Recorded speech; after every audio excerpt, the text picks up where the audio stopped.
ఇప్పుడు నా ఫోన్లో ఒక అకౌంట్ ఉంటుంది. ఓకే. నేను ఒక అతనికి ఎప్పుడు కొంత అమౌంట్ అతని దగ్గర పెడతా, ఫలానా తీసుకురామని చెప్తా, తెచ్చిస్తాడు. ఓకే. దాంతోపాటు మెసేజ్ వస్తుంది నాకు.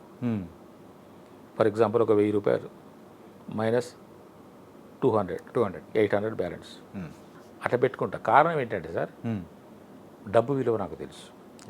విలువ అనేది తెలియదు సార్. దేనికైనా విలువ ఉన్నది సార్, ప్రతి దానికి విలువ ఉన్నది. ఆ విలువకు నువ్వు విలువ ఇస్తేనే నీ జీవితం బాగుంటుంది. నిజం. మీ స్టూడియో నుంచి నేను లోపలికి రావడానికి బోసు గారిని చెప్పులు అక్కడ వదిలేస్తా అని చెప్పాను. నేను ఎప్పుడు చెప్పులు వేసుకొని లోపలికి రాను, ఎక్కడికి కూడా రాను.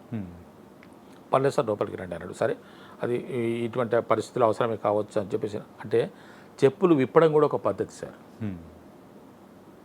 అవి కూడా ప్రాపర్గా ఇప్పుడు ఒకటి ఇటు వేసేస్తాడు. గుమ్మం ముందు 150 చెప్పులు ఉంటాయి. లోపల ఒక ఆఫీస్ ఉన్నది. గుమ్మం ముందు చెప్పులు ఉండడం కానీ, బట్టలు కూడా విప్పేసిన తర్వాత ఎటు పడితే అటు విసిరేయటం కానీ, వస్తువులు ఎక్కడ పడితే అక్కడ పెట్టడం కానీ చేస్తే నీ జీవితం కూడా అంతే అతలాకుతలంగా ఉంటుంది, అంతే చిందరవందరగా ఉంటుంది.